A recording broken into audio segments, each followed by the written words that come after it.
Once upon a time in a field not so far from here, there lived a little mouse named Pipkin.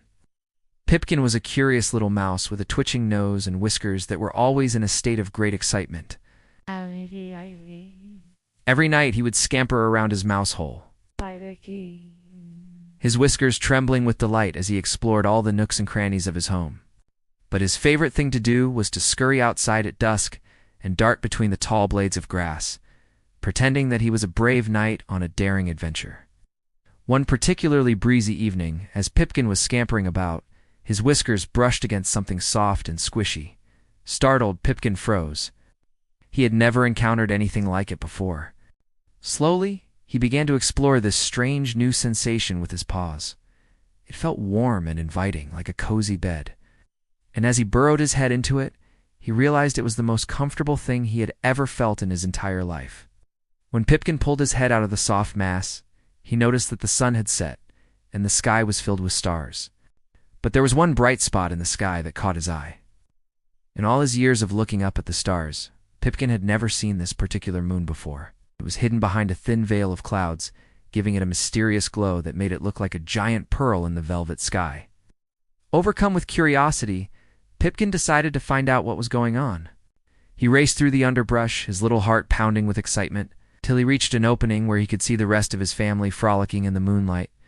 "Oh, come and see," he cried, rushing to them. "I've found the most wonderful thing in the whole world." His family followed him back to the soft, squishy thing, which they quickly began to explore. They scurried around it, climbed on top of it, and even tried to dig a hole inside it. But no matter what they did, they couldn't figure out what it was or how to get inside. Just when Pipkin was about to give up, his sister, who was the smartest of the bunch, had a brilliant idea. She gathered all the family together and said, "We need to push it, not pull it." At first, Pipkin didn't understand what she meant, but he trusted his sister.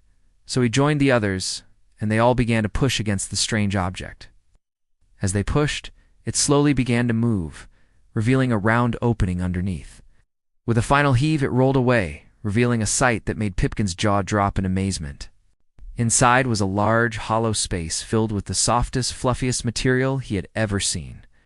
It was like being inside a cloud. In the center of the room sat a small wooden box with a shiny lock on it. "What do you think it is?" whispered Pipkin's mother, her eyes wide with wonder.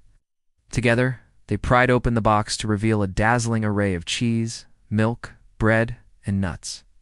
It was the most delicious thing Pipkin had ever smelled in his life. As they feasted on the food, Pipkin noticed a small opening at the back of the room. Feeling a little braver now that he wasn't so hungry, he crept towards it and pushed it open. On the other side was a tunnel, and at the end of the tunnel, Pipkin could hear water running. With a determined wiggle of his whiskers, Pipkin squeezed through the opening and found himself in a beautiful meadow filled with the sweetest-smelling flowers he had ever sniffed, and in the center of the meadow was a clear, sparkling stream. From that day on, Pipkin and his family made the soft, squishy thing their home. They filled it with all the delicious food they could find and made the meadow their playground. And every night before they went to bed, they would snuggle up together and gaze at the moon, remembering the day they had found their very own hidden treasure. The end.